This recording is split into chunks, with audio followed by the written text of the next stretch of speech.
itu malaikat dapat rezeki karena baca itu. Rezekinya malaikat kalau baca nama Allah. Maka apa bedanya? Kita kan ada sisi malaikatnya. Insya Allah kalau ada masalah-masalah, baca zikir ini. Maka orang yang tadi ikut baca, nikmat tidak nikmat, ikhlas tidak ikhlas, Allah akan kasih dia hadiah. Jika tidak ikhlas, hanya di dunia.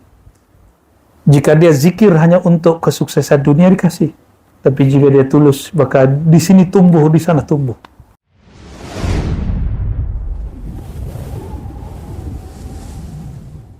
Apa ciri-ciri malaikat menyalami kita?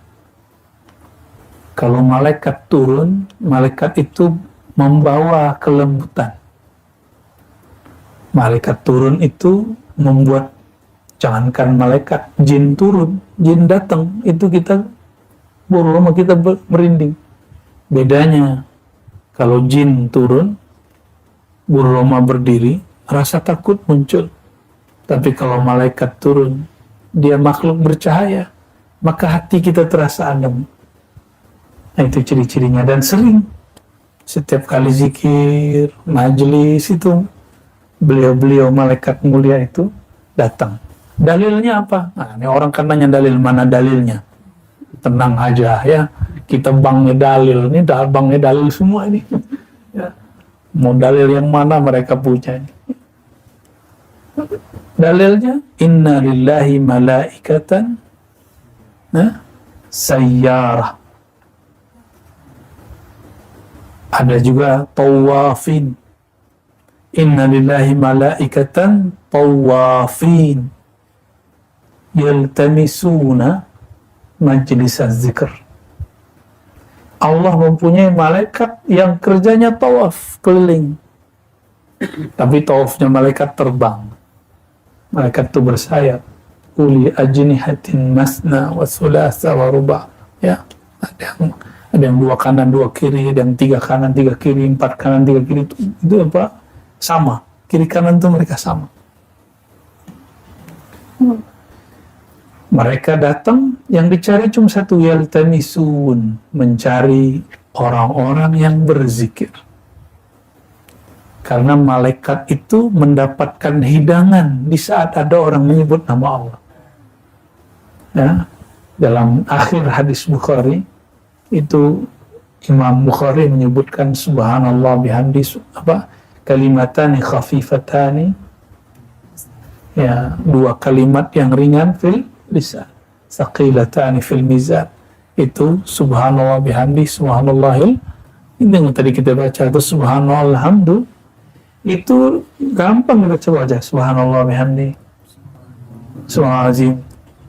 Apakah rasanya berat? Apakah rasanya seperti bawa gunung? Tidak, tapi itu lebih berat dari gunung. Lebih berat dari gunung. Kalau antum baca 100 pagi, 100 sore, dunia, akhirat, jadi orang paling kaya. Maka orang kaya di dunia dan akhirat hatinya, itu orang yang baca subhanallah bismillahirrahmanirrahim. Bahkan beberapa ahli hadis mengatakan ketika ada muridnya kesusahan hidup, gurunya nanya, bukankah kamu baca Sahih Bukhari? Bahkan di riwayat Daruqutni, Tabarani disebutkan wabihi yurzaqun. Itu malaikat dapat rezeki karena baca itu. Rezekinya malaikat kalau baca nama Allah. Maka apa bedanya? Kita kan ada sisi malaikatnya.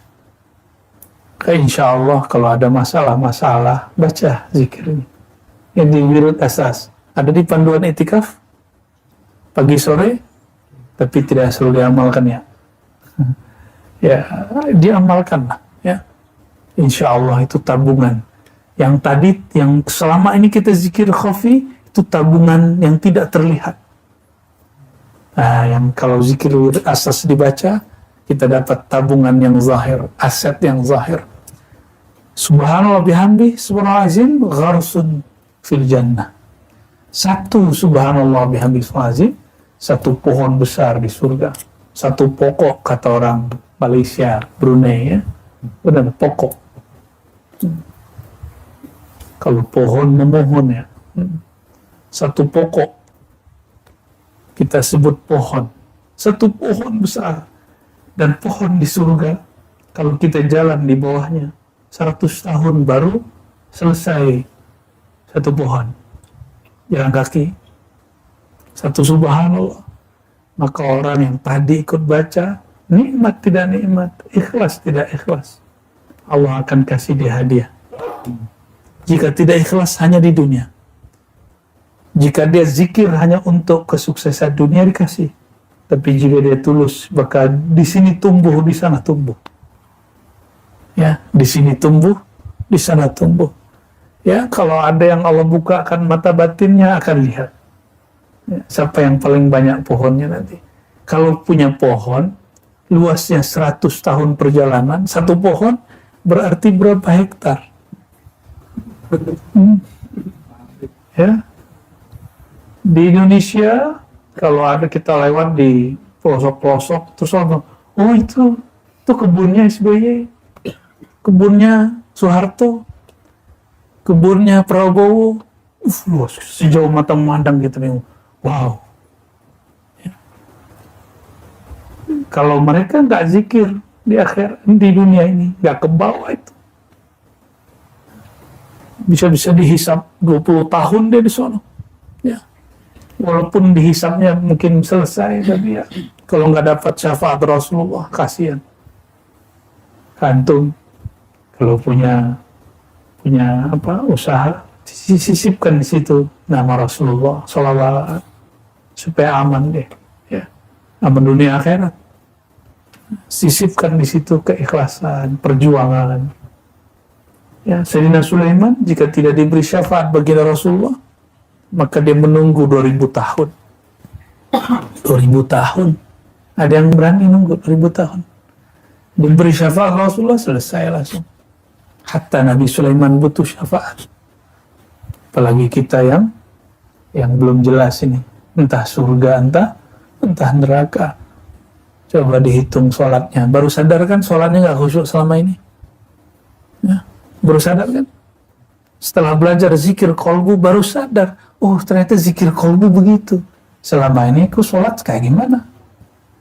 Kita sholat aja, sholat begitu ngeremehin orang lain. Kalau ketemu orang, wah itu tidak mursyid kamil, sholatnya nggak bener. Sholat kita yang nggak bener ini dijadikan cara untuk menghina sholat orang lain. Apa bedanya dengan khawarij? Tahqiru sholatukum, ya, syolatim, meremehkan sholat kamu dengan sholat mereka. Ya, jadi sekarang jangan lagi merendahkan sholat siapapun, karena sholat kita juga belum tentu diterima. Ya.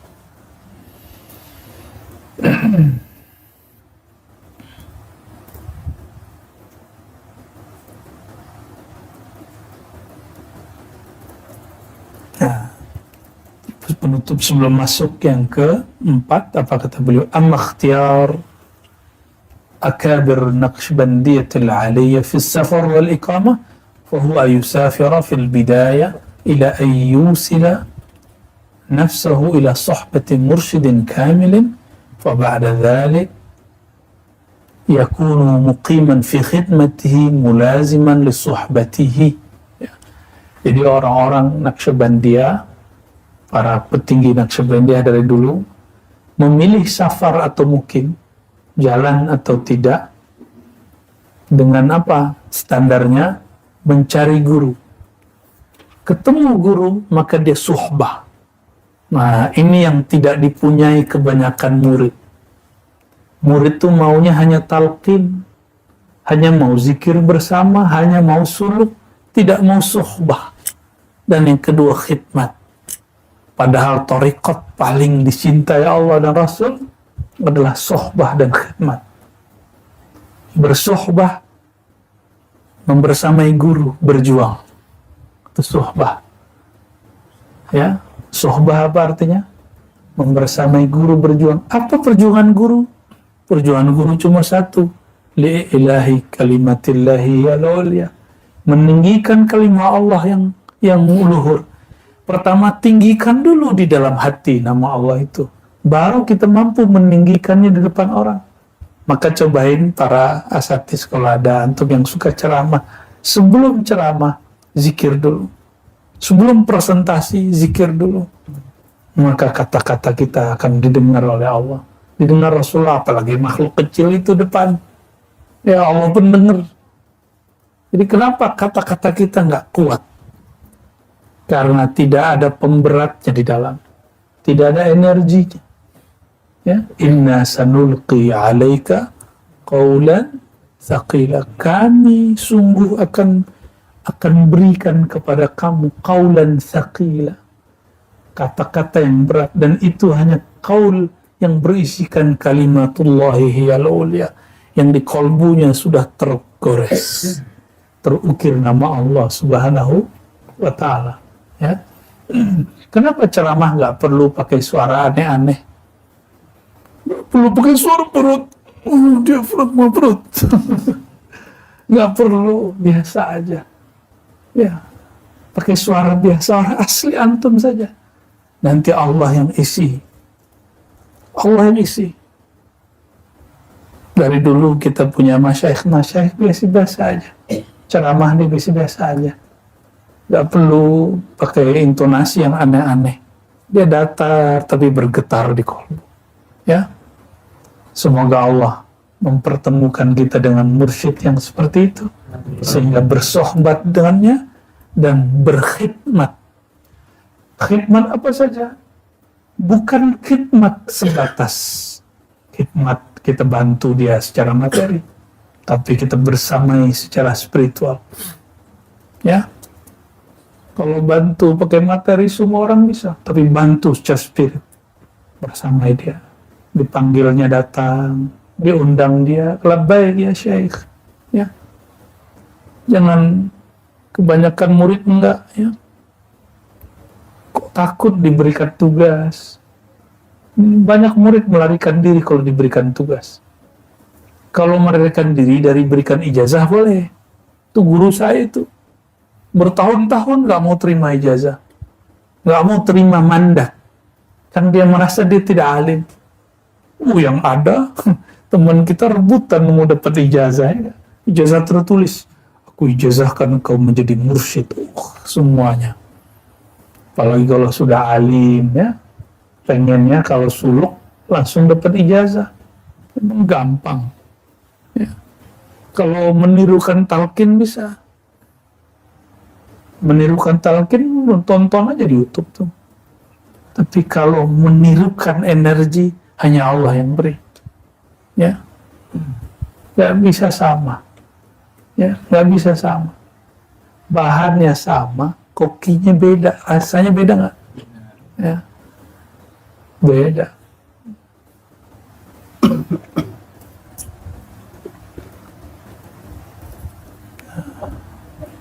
Nah, kalau sudah ketemu dengan mursyid seperti itu, maka rihlahnya boleh rehat. Gitu. Sampai gurunya meninggal juga, atau kita yang meninggal duluan. Gitu. Ya, perjuangan itu seperti itu. Kalau gurunya meninggal, ikuti wasiat gurunya atau musyawarah para murid-muridnya. Ya. Guru meninggal, apa wasiat guru? Saya sudah mengijazahkan si fulan, ikuti si fulan. Saya sudah wasiatkan si fulan yang meneruskan perjuangan, ikuti dia. Jangan ngomong, waktu aku berguru kepada syekh, dia itu masih kecil. Perasaan itu nafsiyah namanya, ego. Berarti nggak patuh dengan guru. Nggak patuh. Kepatuhan itu bukan berdasarkan umur atau pengalaman lebih dahulu. Lalu bedanya apa antum dengan Azazil? Azazil sudah 18.000 tahun berzikir di surga, memimpin para malaikat berzikir. Pendatang baru datang, sehari pun belum umurnya, disuruh untuk menjadi guru di sana, dan malaikat semuanya kagum kecuali Azazil. Disuruh sujud kecuali Azazil. Apa kata dia? Asjud liman khalaqta min tin, ya? Gimana ayatnya Bu Yayuna? Asjudu liman khalaqta Khalaqtahu min tin. Masa aku sujud ke pendatang baru yang diciptakan dari yang aku injek-injek selama ini, itu tanah. Gengsi dong. Nah, sama kan seperti itu. Masa saya ngikut anak muda?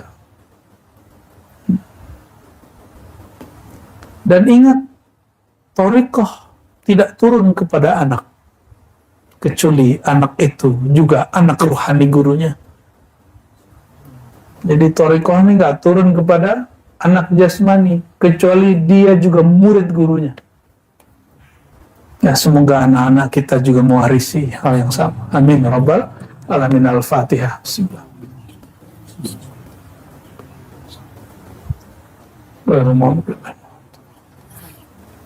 Dan nanti anak-anak kita mungkin karena terhijab lihat ayahnya, titip ke temennya, teman ajaran saya. Ntar dia baru tahu ilmu bapak dia kayak gimana, baru dia balikin. Loh, seperti itu guru-guru kita begitu ya. Jarang-jarang yang bisa belajar kepada ayahnya langsung. Jarang. Kalau bisa, alhamdulillah. Ya. Kalau enggak, maka harus dibuat modal seperti itu. Ya, jadi bersafar darwatan tujuannya apa? Mencari guru, lalu sohbat. Sohbat itu maknanya apa? Berjuang membersamai perjuangan guru. Guru maksum, terpelihara dari dosa atau tidak? Guru itu manusia, ya. Kalau guru ada salah, maklum nggak? Coba nanti antum lihat, nanti ada kesalahan di kami, bisa nggak bersama? Hah? Atau langsung mengatakan ada bari'um minka, saya berlepas diri dari bang. Itu murid kazib. Ya. Murid kazib. Ngikut-ngikut orang, takut kalau ngikut guru dituduh sesat. Kalau bersama dia nanti kita ikut-ikut disesatkan orang. Sudah banyak yang begitu. Ya, sudah banyak, bukan satu dua orang. Ya. Berarti dia ngikut gurunya, bukan karena gurunya, tapi karena ego dia. Oh, cocok nih orang alim nih. Kayaknya sahih nih. Ternyata ada yang kritik. Ya. Masih sama guru nggak?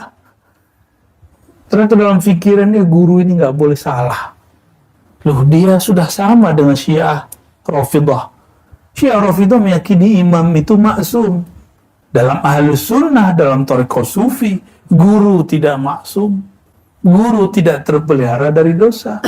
Guru itu mahalul khata' wa nisyan juga. Bahkan zunub wal ma'asi. Bahkan ada seorang ulama ditanya, Abul Qasim al-Junaid al-Baghdadi, gimana kalimat ini beliau? Ayasi, ayazinil wali. Itu terjemahannya. Apakah wali masih bisa berbuat dosa besar? Jawabannya, itu ketetapan Allah bahwa wali bukanlah nabi. Ya, wali bukanlah nabi. Ini ada murid, gurunya ikut politik langsung ditinggal. Gurunya poligami langsung ditinggal. Serius. Ada seorang murid nggak mau lagi ikut gurunya karena gurunya kawin lagi. Masih hidup sekarang guru itu.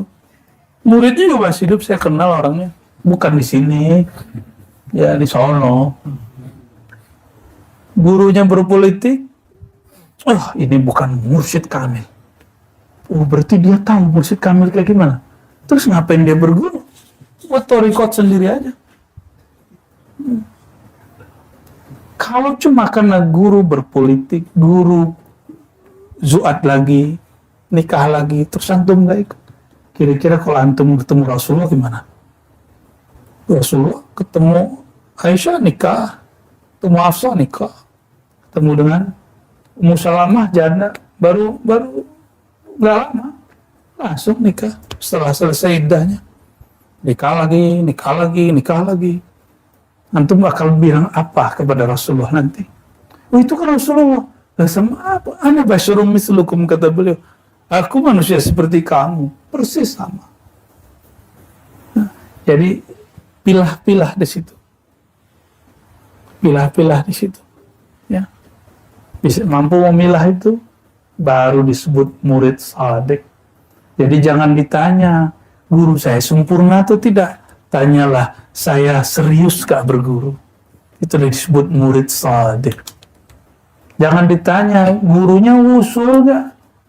Tanyalah dalam kolbu, saya tasdik gak? Percaya gak dengan ilmu ini? Tasdik itu, kalau diuji, dia bertahan. Ya, kalau nggak tasdik, goyang dikit, ditinggal. Saya mengabarkan begini, di antara antum nanti ada yang begitu. Ya, semoga nggak berat-berat amat lah ya. Ya, apakah kami akan sedih? Secara manusiawi sedih, tapi secara rohani, raditu billahi Rabbah, hanya ridho kepada Allah. Yang sudah sunatullah, mau gimana lagi? Tapi saya berdoa semoga kita semua, ya Allah istiqomahkan semua. Amin ya rabbal alamin. Ya, kita masuk kepada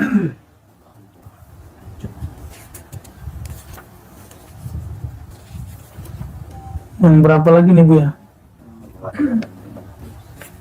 Khalwah. Oke. Yang keberapa ini? Kaidah yang keempat dalam Thariqat Naqsyabandiyah, mulai dari zaman beliau sampai sekarang tidak berubah, yang bertambah ada. Ditambahkan Syekh Bahauddin Naqsyabandi, beliau tambahkan, ya.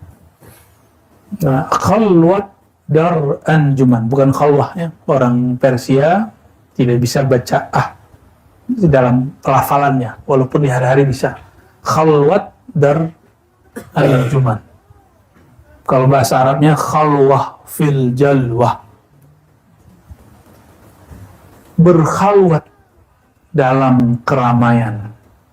Kalau kata orang Syatari diulakan, suluk di balai, suluk di tengah keramaian.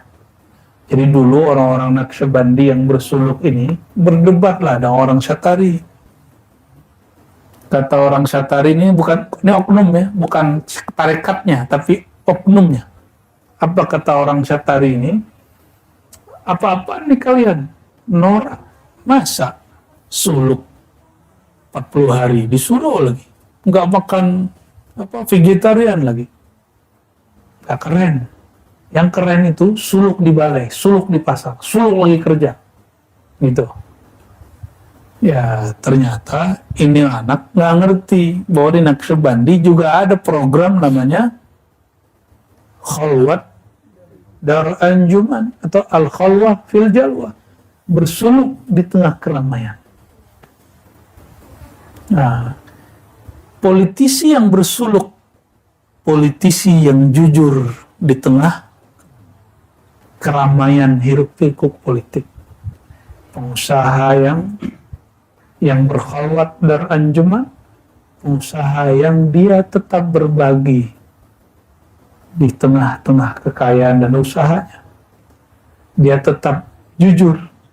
Nah, masalahnya kalau orang buka usaha di Indonesia dan di mana saja, itu mesti ada liku-likunya dikit ya, mesti ada minyak-minyaknya lah ya. Makanya wajib pengusaha itu beberapa persen hartanya untuk berjuang. Kursi apa aja, dia harus bagi kemana aja. Antum hati-hati yang punya usaha sawit itu. Ya pasti ada pelicin ya kan. Daripada orang ono yang ngambil, mending kita yang ambil. Ya. Tapi itikadnya dalam arti, saya harus berbagi dengan orang sana, berbagi usaha dengan para pekerja. Ya, daripada yang ngambil orang-orang yang gak jelas. Nah, apapun usahanya, termasuk pegawai negeri, mohon maaf, pegawai negeri ini kerjanya dari jam 8 sampai jam 4, jam 5. Terus antum sudah pulang duluan, ya berarti sedekahnya harus lebih banyak itu. ya harus lebih banyak itu. Ya, keluar balik ke perenian berhala baru itu. Kenapa ada sistem begitu? Berarti banyak pegawai yang dulu mungkin tidak amanah dibuat sistem begitu, dimainin juga ya. Allahumma sholli ala sayyidina Muhammad.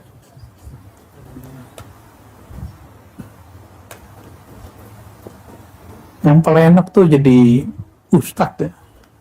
Nggak ada KPK-nya ya.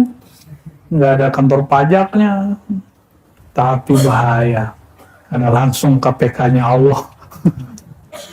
Kantor pajaknya langsung Allah. Ya, DPR-nya Allah. Kalau nyantum jadi gubernur, jadi bupati, jadi presiden, udah omongin tuh sama. Emang mereka digaji untuk ngomongin presiden? Untuk tengkar dengan Mahfud MD kan? Jadi kalau DPR diam-diam aja, kita curiga. Kita tepuk tangan untuk mereka yang sudah nyinyir. Harus nyinyir. Ya. Gak boleh marah-marah juga pemerintah kalau ada yang begitu ya. Biasa aja. Khalwat dar anjuman. Ini titiknya hilang. Berkhalwat dalam keramaian. Nah ini yang dikatakan oleh Imam Ghazali. Khalwat itu ada dua. Pertama, khalwat dalam pengertian hakiki, zahir dan batin. Menjauh daripada makhluk. Ya. Mirip-mirip dengan uzlah. Jadi meninggalkan orang. Kalau di negeri kita ada dulu Syekh Muhammad Kanis An-Naqsyabandi. Beliau punya anak, disuruh suluk anaknya di hutan. Itu khalwat hakiki itu. Masih hidup beliau. Ya, masih hidupnya, masih mimpin di tarbiyah sana. Guru saya dulu ngambil zikir di sana. Buya Hasan Basri Jalil dulu belajarnya di situ, belajar zikirnya. Ya, tuh anaknya dulu disuruh kemana? Ke bukit. Atau pulang-pulang kan brewok gitu tuh, nggak bawa apa-apa. Tahu sendiri kalau masuk ke dalam hutan, ada babinya, ada ularnya, udah kayak Sunan Kalijogo. Masih ada guru-guru dulu yang begitu. Ya, masih ada. Saya nggak tahu berapa lama beliau begitu. Kalau di Naqsyabandi Haqqani, dulu Abdullah Dagestani 6 tahun. Setiap terpikir dunia, dia wudu. Setiap dia terlalaikan dunia, dia mandi, tobat. Coba dipraktekin ke antum. 10 hari udah keok.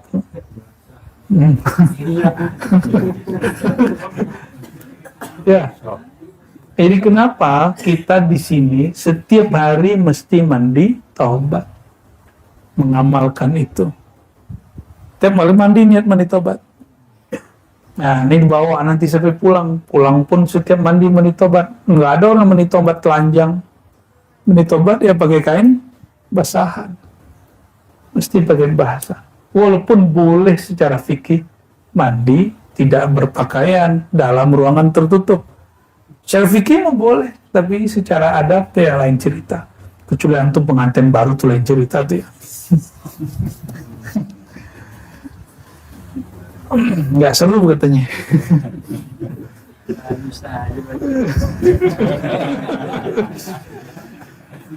Allahumma sholli ala Muhammad.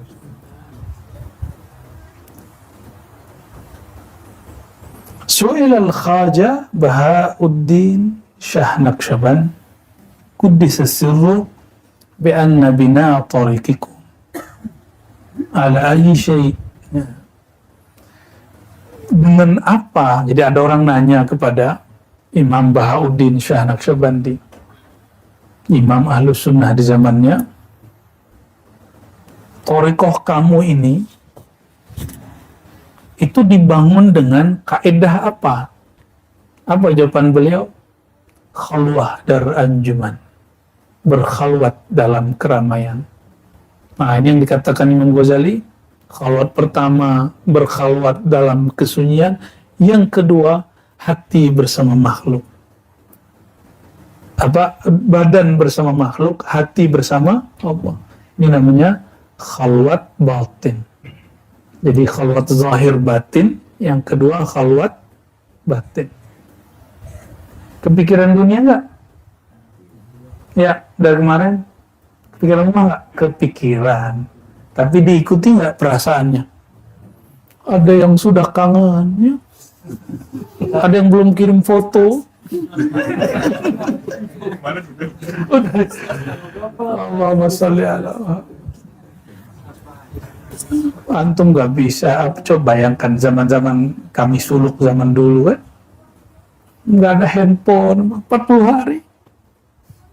40 hari serunya bukan main. Makanya beberapa tempat kan kurang enjoy suluknya, 3 hari pulang.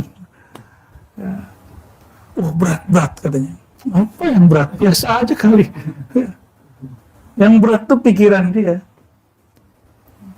Tempatnya horor sini kan, kayak kita buat happy dari kemarin. Ya. Dari pengajian sore. Apakah ini bid'ah?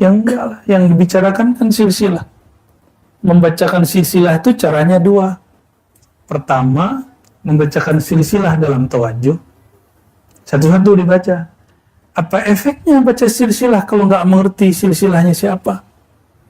Maka keberkahan menyebutkan silsilah akan tambah kuat kalau mengenal siapa mereka. Ini kita baru berhenti di nama Abdul Khaliq Al-Wujdani. Oh, berarti antum sekali sebulan harus datang ke Jakarta ntar nih. Ya, karena akan ada kajian khusus untuk silsilah Thariqah Naqsyabandiyah sekali sebulan, insyaallah. Insyaallah.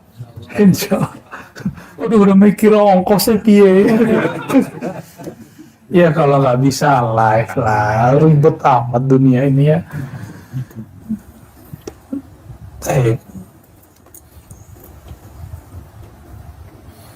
Inilah yang disebut bahwa Thariqah Naqsyabandiyah juga bermanhaj Imam Ghazali. Jadi manhaj kita manhaj Imam Ghazali. Nah, dengan cara inilah Imam Ghazali nulis kitab Kimya Us-Sa'adah dan kitab yang terakhir Al-Munqiz Minad Dhalal. Di bagian ujung tentang tasawuf dia bicara tentang ini. Disinilah apa yang beliau katakan terjadi di sebagian salik. Terjadi mukasyafah, dibuka. Mukasyafah ini ada yang 2. Dikasyafkan aib diri, dikasyafkan kejadian sekitar. Dua-duanya baik. Ada yang hadir, dia bukan fisik, dia batin, hadir. Karena selama ini kan mata kita buka terus, jadi nggak tahu kalau ada yang bisa dilihat tanpa mata hadir.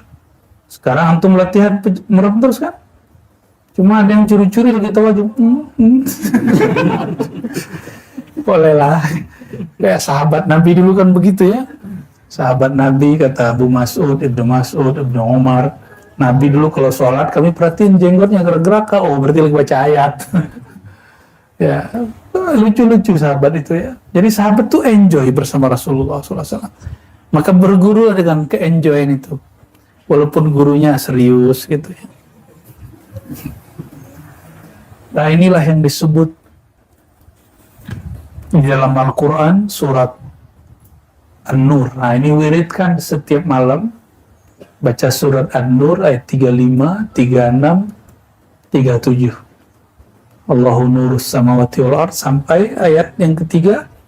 Rijalun la tulhihim tijaratun wala bay'un an dzikrillah. رجال لا تلهيهم تجارة ولا بيع عن ذكر الله. Rijal, maka orang-orang yang tidak lalai. Karena apa? Tijarah, usaha dia. Kita punya usaha semua. Tijarah, wala bay'un, transaksi dia. Apapun usahanya. Disebut di sini tijarah dan bay'. Karena itu usaha yang paling ramai. Di pasar itu barter-barter, akad itu ramai. Nah, pekerjaan seperti ini pun mereka tidak lalai, apalagi di belakang meja, apalagi di belakang laptop, apalagi yang sifatnya masih lebih elegan. Yang paling sibuk pun mereka tidak. Berarti mereka sudah latihan Zikir tidak hanya dengan lisan, zikir dengan qalb. Maka di ayat 36, fi buyutin adzinallahu an turfa wa yudhkara fiha ismuhu yusabbihu lahu fiha bil ghuduwi wal asal, kata Imam Ghazali. Buyut, bait, rumah-rumah yang Allah izinkan namanya bertahta di sana. Itu rumah sebenarnya adalah rumah kolbu. Masjid itu, masjid rumah Allah itu apakah surau seperti ini? Masjid yang megah itu bangunan. Sudah berapa kali di Turki Hagia Sophia berubah dari gereja jadi masjid, masjid jadi gereja, jadi masjid lagi. Benar nggak? Jadi kalau bangunan boleh-boleh saja berubah. Sudah banyak surau-surau suluk, tempat i'tikaf, belajar zikir, hanya menjadi gudang, tempat kambing, ya kan? Kambing, jadi yang suluk sekarang kambing di situ, sama tikus, sama guguk di bawahnya kan semua surau. Dulu surau begini. Insya Allah yang di BSD nanti kita buat pakai kayu juga, karena kayu ini bisa menyerap energi buruk di badan. Ya, itu dahsyatnya. Karena dia berzikir. Masih ingat Nabi SAW ketika ada orang disiksa, dikubur, Nabi ambil pelepah. Pelepah itu kayu, tancap. Karena ada malaikat, kata Imam Suyuti, bertasbih pada kayu itu. Ini kata Imam Suyuti, belum kata kita nih. Maka Allah yukhaffif malam yaibas. Selama belum kering, itu dapat syafaat. Tapi setelah kita belajar ilmu zikir, ilmu ma'rifat, ketemu riwayat yang orang sudah tahu, tapi mereka jarang memperhatikan riwayat ini. Nabi bersandar ke pohon, ke kayu, masih ingat? Ternyata ketika dibuatkan mimbar, kayunya nangis. Seperti anak kecil nangis. Satu masjid dengar. Itulah karamah sahabat. Mereka mendengarkan suara, kayu ditinggal. Berarti pada kayu ada ruh nggak? Namanya ar-ruh an-nabati. Ar-ruh an-nabati. Pada hewan, ar-ruh al-hayawani. Pada diri kita lebih lengkap lagi. Ada ar-ruh al-qudusi. Jadi di tubuh ini ada semua itu. Maka kitalah khalifah di muka bumi. Bukan hewan, bukan tumbuhan. Kita jadi khalifah. Kenapa? Pada diri kita ada ruh an-nabati. Jadi ini tumbuh. Ya. Giginya masih tumbuh nggak? Nah, masih. Itu sih yang masih bocil ya. Giginya belum ompong semua ya. Kuku tumbuh nggak? Nah itu nabati. Maka ada nabati. Hayawan bergerak. Suka gerak kan dari tadi? Ingin pindah-pindah. Ya. Kalau antum ini cuma begitu aja, tumbuh, gerak, makan, minum, buang air kecil, kawin, apa bedanya? Ulaika kal sama dengan mereka, dengan an'am, binatang ternak.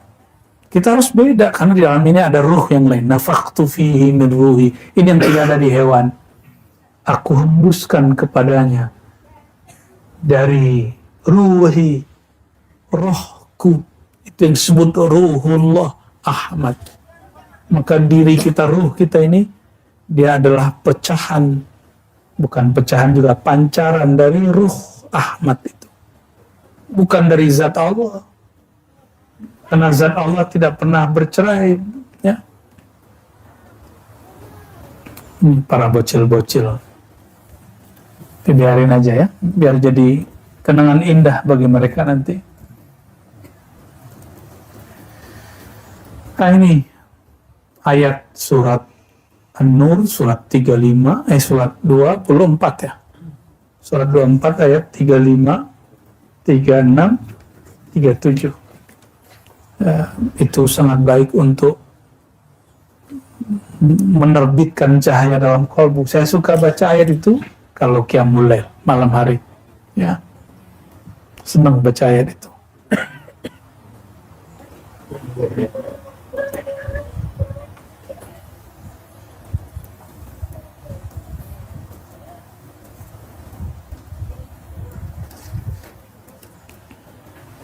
Jadi dahsyatnya thariqah sufi ini sebenarnya tidak hanya Naqsyabandi, semua thariqah mengajarkan ini.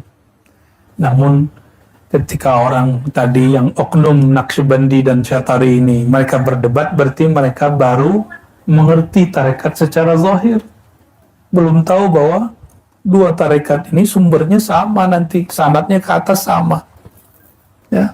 Jadi orang-orang Syatari nggak boleh tengkar sama Naqsyabandi, Qadiriyah juga nggak boleh merendahkan thariqat Ba'alawi nggak boleh merendahkan Syazili, begitu semua thariqah, ya. Kita saling menghargai, ya. Wa qala quddisa sirruhu anna nisbatal batin fi hadha at-tariq ala nahjin tahsulu jam'iyatul qalb fi mala'in wa suratin tafriqatan aktsar mimma tahsulu fil khalwah. Bahkan kata beliau, kamu sadar bertuhan dalam keramaian lebih banyak daripada sadar dalam khalwat. Itu yang dituntut. Inna tariqana hadha mabni ala suhbah fa inna fil khalwati syuhratun wa fi syuhrati afatun wal khairu kullu fil jam'iyyah wal jam'iyyah fis suhbah bi syarti fana'i kullin fil akhar. Nah, ini penting. Berkali-kali saya sampaikan ke beliau-beliau ini, kalau ijazah gampang dikasih guru, antum bisa buat surau zawiyah sendiri, tapi bersama-sama itu yang penting. Apa kata beliau di sini? Thariqah kita dibangun dengan suhbah. Suhbah itu berjamaah. Lain dengan syuhrah.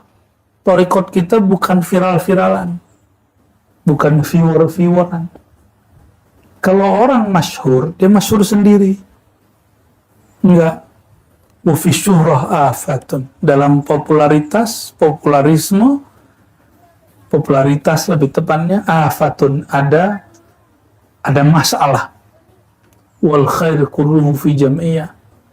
Kalau Allah masyhurkan atau Allah nggak masyhurkan, nggak ada urusan. Yang penting kulluhu fil jam'iyah, berjamaah, kebersamaan.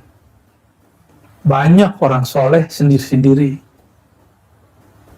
Ketemu setan, singanya setan, habis.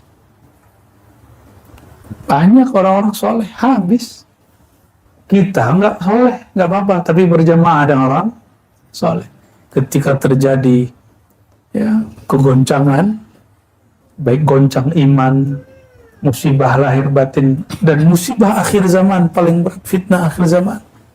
Kalau orang berjamaah, ya, walaupun tubuhnya berjarak jauh, tapi mereka pergerakannya selalu bersama-sama. Khair fil jamaah, fil jam'iyah, ya. Nah, syaratnya apa? Suhbah. Jadi ketika nanti kita berjuang, saya yakin semuanya Allah berikan kelebihan ilmu kah, kelebihan zikrullah kan, kelebihan harta kah, kelebihan jabatan kah, pengaruh kah. Kalau orang berjamaah, sisi ini dia leburkan dalam yang lain. Jadi dia nggak mentang-mentang saya bisa, mentang-mentang saya berkuasa, mentang-mentang saya punya, enggak, mentang-mentang saya berilmu, enggak. Saling melengkapi. Orang berilmu kadang kurang beruntung dalam rezeki. Orang punya rezeki kadang kurang beruntung dalam kekuasaan. Orang punya kekuasaan kadang kurang beruntung dalam ilmu. Maka semuanya berjamaah, saling melengkapi. Jadi pergerakan kita dari dulu dalam thariqah itu ada berapa unsur. Ada ahli ibadah, ada para agniya, ada orang-orang berbakat dalam leadership, ya, ada orang-orang yang berbakat ngajar. Ini nggak boleh dibalik-balik, nggak boleh dibalik-balik. Jangan sampai yang ngajar megang politik, leadership. Jadi nanti di thariqah kita harus ada yang masuk ke politik, harus ada yang ngurusin lembaga-lembaga, ormas-ormas, harus ada. Mungkin Allah berikan dia dua hal. Nah, pandai-pandai dia mengatur dirinya. Ada yang bisa berseni, main seni. Ada yang bisa materi. Nah, orang-orang ini harus saling paham. Jangan kemudian angkuh seperti beberapa orang kaya. Ya. Dia buat bangunan seperti bangunan Arab, lalu dia tulis pelang, pesantren. Kiainya nggak ada. Nggak begitu kita berjuang. Nggak begitu cara berjuang. Atau seperti kiai, tolak orang pemerintahan. Nggak juga. Kiai nggak boleh juga nolak. Orang pemerintahan hamba Allah juga kok. Ya. Politisi juga hamba Allah, maka kita juga nggak tolak-tolak amat ke orang politisi datang. Cuma kita kurang-kurangin. Ya. Kita terima. Semua mereka hamba Allah juga. Jadi jangan lakukan itu. Jangan juga mu'alim sombong, saya bisa sendiri. Kalian nggak mau juga, itu namanya mu'alim tukang ngambek. Nggak akan dapat ilmu, nggak nyebar kalau begitu. Mu'alim yang nggak suka ngambek, ini yang dibutuhkan.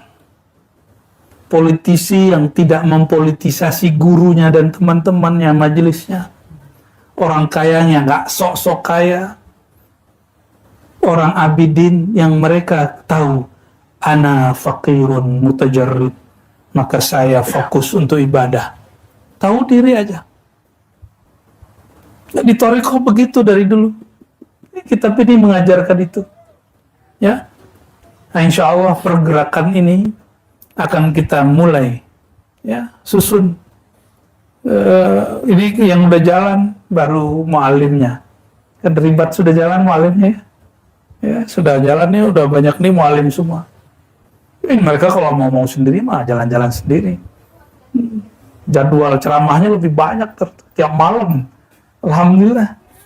Itu jadwalnya dipotong, digunting. Itikaf udah selesai. Barakallahu fikum para mu'alim ya.